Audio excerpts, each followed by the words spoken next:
Now, Florida woman accused of trying to murder Rihanna at her Beverly Crest home Fired 20 rounds from an AR-style rifle on March the 8th outside of Rihanna. For years, Katt Williams has spoken about how nothing in Hollywood happens by accident. Most people dismissed it. But now, something unusual is happening. After the March 8th shooting at Rihanna's home, details have begun to surface that don't fully align with the official story. A suspect was arrested.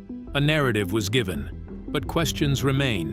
What's really going on behind the scenes? And why are so many people now revisiting what Katt Williams has been saying all along? Stay with us as we uncover the full story. What actually happened on March 8th and the details that don't add up? On the afternoon of Sunday, March 8, 2026, a woman named Ivana Lisette Ortiz drove to Rihanna's Beverly Hills home, stepped out of a white Tesla, and opened fire on the mansion with an AR-15 style rifle. Between 7 and 10 rounds were fired. Rihanna was inside. So was A$AP Rocky. So were their 3 children. Somehow nobody was hit. Ortiz was tracked by a Los Angeles Police Department helicopter, located at the Sherman Oaks Galleria shopping center 30 minutes later, and arrested. By Tuesday, Ortiz had been charged with 14 felonies, including attempted murder. And within hours of the story breaking, the official explanation was already in circulation. Disturbed fan. Parasocial obsession. Case closed. But it did not end like that because something else was happening that many missed. So keep watching for more. Now, if you only looked at the surface, that explanation seemed to hold.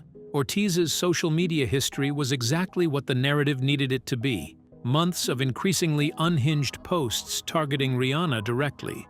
Ivana Ortiz described Rihanna as a witch. Yeah, she's a witch. She's a witch.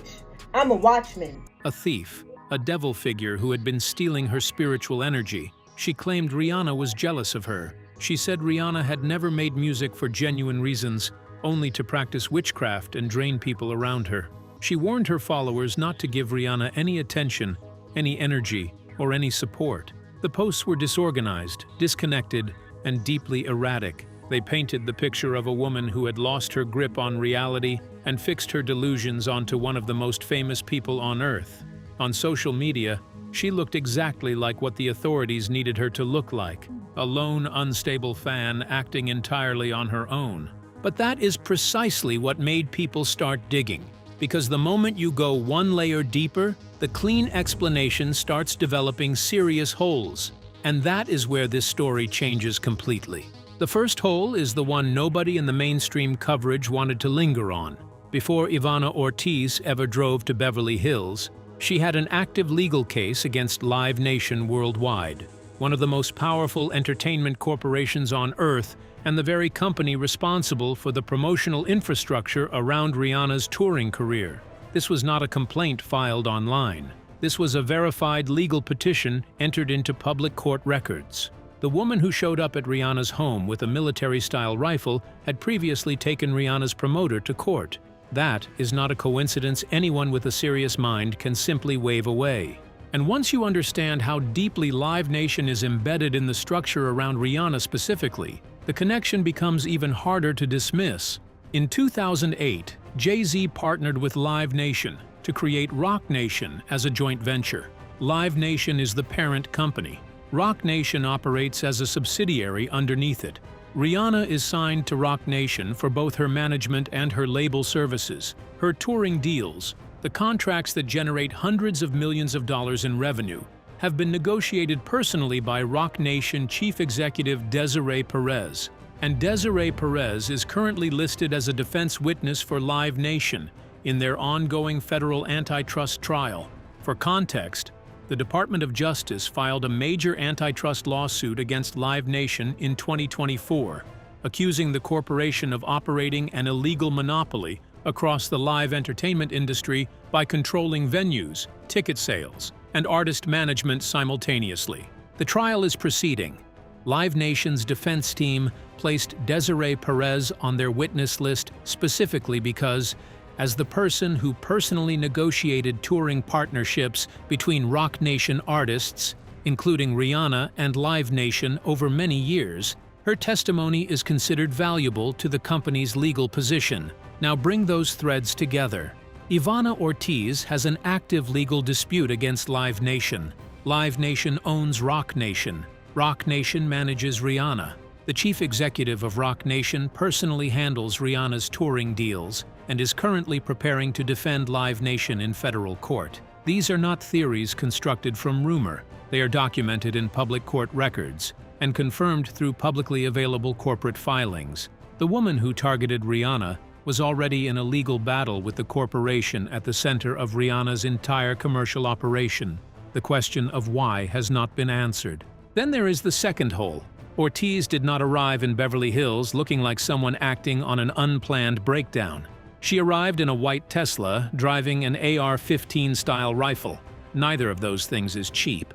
A Tesla is not a vehicle you purchase on impulse. An AR-15 style rifle, legally acquired with ammunition, represents a significant financial commitment. If Ortiz was simply an unstable person living entirely inside her own delusional world, the question of where those resources came from has not been addressed by anyone in an official capacity. Who funded this? Nobody has asked that question on camera. Nobody has answered it in a press release. And the absence of that question from the mainstream conversation is itself something people are paying attention to. And then there is the bail.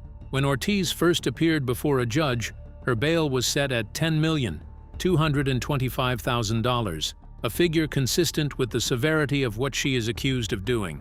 That number lasted less than 24 hours. Behind closed doors, with cameras barred from the courtroom and from showing Ortiz's face, the bail was reduced to $1,875,000, more than $8 million removed from her bail in private, for a woman charged with the attempted murder of a global superstar whose children were on the property at the time. No public explanation was given for why the reduction happened, who requested it, or what justified it. The Los Angeles Police Department has stated there is no current evidence of a broader conspiracy. The motive investigation is officially ongoing. But for the millions of people watching those specific details, the Live Nation lawsuit, the Tesla and the rifle, the silent bail reduction, the official framing is not closing the conversation. It is opening it wider. And the voice that people keep returning to when they try to make sense of what they are looking at is Katt Williams. Because long before March 8, 2026, he was already describing exactly this kind of situation. And that is the part of the story you don't want to miss out on. Katt Williams, what he's been saying and why it matters now. Katt Williams has been saying for years that nothing in the music industry happens by accident. That is not a recent opinion. It is not something he started saying after the Rihanna shooting. It is a position he has held, documented, and argued publicly for the better part of his career. And the reason his name is attached to this story is not because he made a specific claim about Ivana Ortiz. It is because the questions the Rihanna shooting is raising are questions he has been asking about the industry's power structure since before most people were willing to hear them. In January 2024, Williams sat down with Shannon Sharpe on the Club Shay Shay podcast for what became one of the most watched interview episodes in the history of the platform. The conversation ran for nearly 3 hours and covered everything from stolen comedy material to the inner workings of the entertainment industry's power structure. Williams spoke about the gatekeepers who decide which artists rise and which ones are quietly removed. He talked about the conditions that come with institutional success, the compromises, the silences, the things you agree to without being told you are agreeing to them. He said that Hollywood operates like a cult, that once you see how it actually functions, you cannot unsee it, that the gatekeepers do not want truth-tellers at the table, that they want compliance, and will manufacture whatever narrative is necessary to protect the people at the top.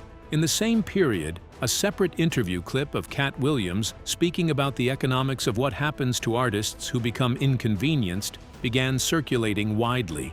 In it, he described the financial logic of silencing a high-earning artist, how the money from their contracts does not disappear when they do, how the corporations holding those contracts benefit from the removal of an artist who has become difficult or unpredictable or too expensive to manage. He said that in an industry built on pretense, there is no such thing as a random incident, that every tragedy, every accident, Every sudden career collapse has a financial logic behind it when you understand the structure well enough to read it. Williams was not talking about Rihanna specifically. He was describing a system. And in the week after March 8, 2026, millions of people went back to those clips and read them against what had just happened in Beverly Hills. His February 2026 Netflix special, Katt Williams. The last report, released just weeks before the shooting, continued in the same vein, unfiltered commentary on the entertainment industry's hidden power structures, on the difference between what the industry presents to the public and what it actually is, and on the personal cost of being someone who refuses to stay quiet about the gap between those two things. Williams has spent 30 years in the industry with no major scandal attached to his name, something he has pointed to himself as evidence that his positions are not the product of bitterness or instability, but of someone who has watched the machine very carefully for a very long time and has chosen to describe what he sees. What separates Williams from the vast landscape of internet commentators and conspiracy channels that also attach themselves to the Rihanna story within hours of the shooting is precisely that separation from anonymity. Katt Williams is not a faceless account with a theory. He is a man who has worked inside the entertainment industry since the early 1990s. He has had deals with major studios. He has toured arenas. He has sat in the rooms. He knows the agents, the managers, the executives, and the gatekeepers personally. When he says that nothing in this industry happens randomly, he is not saying it from outside the building looking in. He is saying it from inside, with 30 years of evidence in his memory and a documented history of professional consequences for having said it. He was told not to speak about certain things. He spoke about them anyway. He was marginalized for it. He persisted. And in the week of March 8, 2026, everything he had described about the industry's mechanics suddenly had a real-world shooting at a real superstar's home sitting next to it as context. There is also the matter of who Williams has been consistent about over the years. In the 2024 Club Shay Shay interview, he made pointed comments about his distrust of certain industry figures' invitations, about the compromises built into major label structures, and about what he called the gatekeepers' need to have something on you before they let you fully into the building.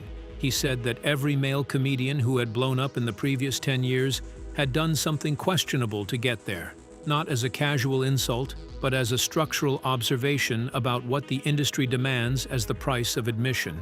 He named Diddy in that same interview as someone whose parties he had always been suspicious of. Months before the Combs arrest made that suspicion look prescient. His track record of saying things that later proved accurate is not something the current moment allows people to easily dismiss, and that's all. What Rihanna is saying.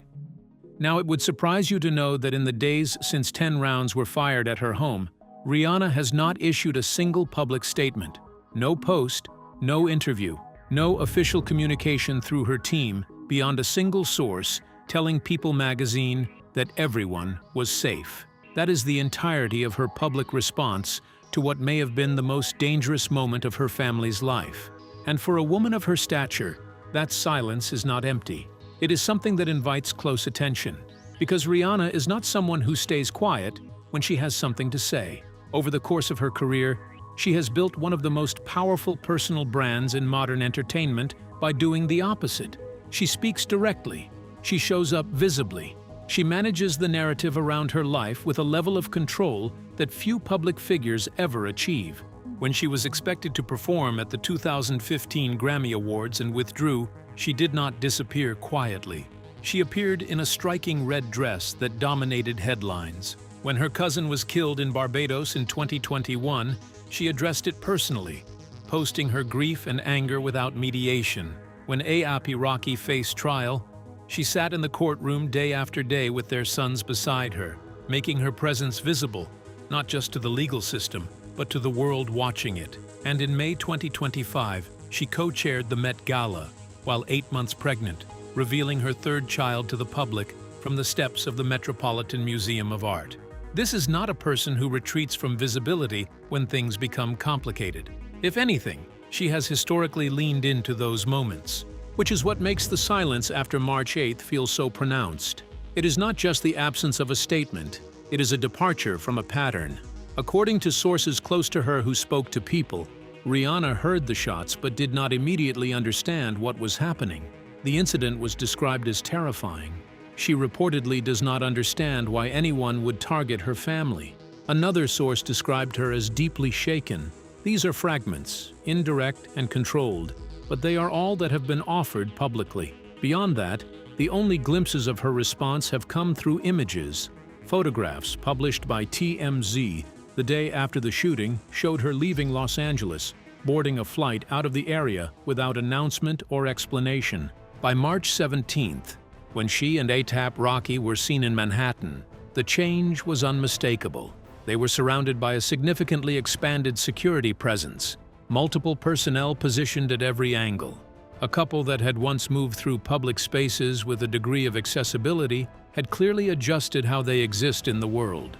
The shift was visible, even if the reasoning behind it was never formally stated, and still, the statement never came. In its absence, attention has turned backward, toward how Rihanna has responded in previous moments when her private life was breached, because this is not new territory for her. In 2018, a man broke into Rihanna's Hollywood Hills home and remained inside for hours before being discovered. At the time, her response was measured and restrained. She pursued the legal process, but she did not amplify the incident publicly. Years earlier, in 2012, when paparazzi photographs of Rihanna's vacation with Kate Middleton were published without consent, her family took legal action to have the images removed. Again, the response was controlled, largely handled through legal channels rather than public commentary. Across these incidents, a pattern begins to emerge. When the boundary of her private life is crossed, Rihanna does not typically respond by speaking at length to the public. Instead, she moves quietly through formal systems. She takes action where it matters most, in courts, through legal teams, through changes in behavior and security. She avoids extending the life of the story through commentary. It is a strategy that prioritizes containment over amplification. That pattern is rational. It is also, in the context of broader conversations about the entertainment industry, deeply revealing, because the silence does not exist in isolation. It exists within a system. This is where the perspective of Katt Williams enters the conversation.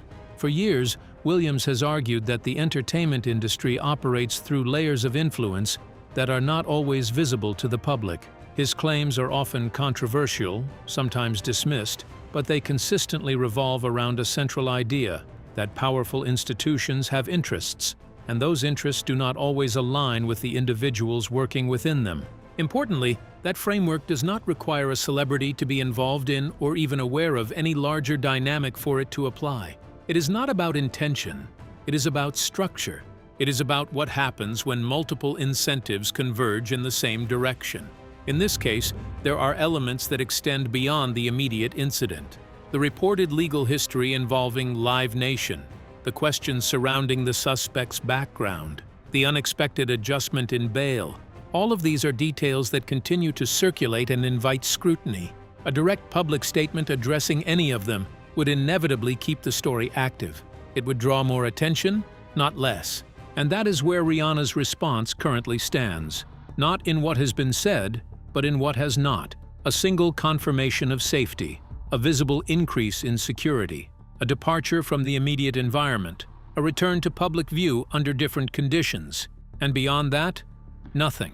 For some observers, that silence is simply what it appears to be, a private individual protecting her family after a frightening event. For others, it raises additional questions about the forces, structures, and incentives that shape how stories like this unfold in public. Either way, the silence is not empty. It is part of the story, one that is slowly justifying Katt's claim. But what is Hollywood saying about this? Curious to find out? Keep watching. What this means for Hollywood. With everything that has unfolded since the shooting, one thing Katt Williams' framework has done is force a conversation the industry would much rather have kept quiet. People are not just watching clips of him and moving on. They are going back through his interviews, matching his observations against the specific documented details of the Ortiz case, and finding that his structural argument holds up in ways that are difficult to explain away. And Williams is not the only voice speaking in this direction. He is simply the loudest and the most consistent. But there are others who have been building the same case from adjacent angles, and the Rihanna shooting has given their arguments a new and uncomfortable visibility. The woman who is accused of shooting at the home of Rihanna, including attempted murder. Mel Gibson has spent 3 decades describing an industry that removes inconvenient people through mechanisms the public is never meant to fully understand. His 1993 visit to the Santa Barbara Police Department, his 1998 interview about the industry's hidden culture, his blacklisting after the 2006 arrest, and his eventual return through independently financed films all trace the same arc Williams describes: the cost of speaking and the system's capacity to manufacture a reason to silence you when you become inconvenient. Gibson's framework and Williams' framework are not the same in every detail, but they point at the same institution and describe the same basic mechanic: that the industry protects its financial interests through silence, loyalty,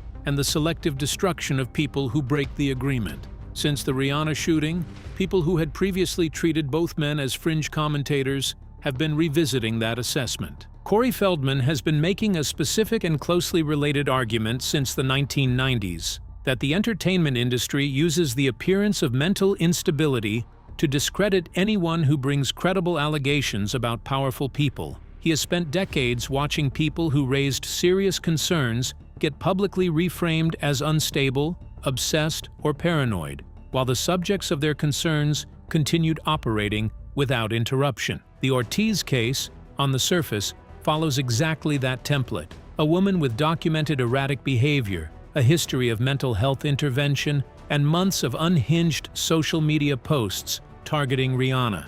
The mental instability framing is real. Ortiz was reportedly involuntarily committed under Florida's Baker Act at some point before 2023 and lost custody of her child in 2024. Her ex-husband's lawyer described her to TMZ as someone who does bizarre things but presents as articulate and convincing.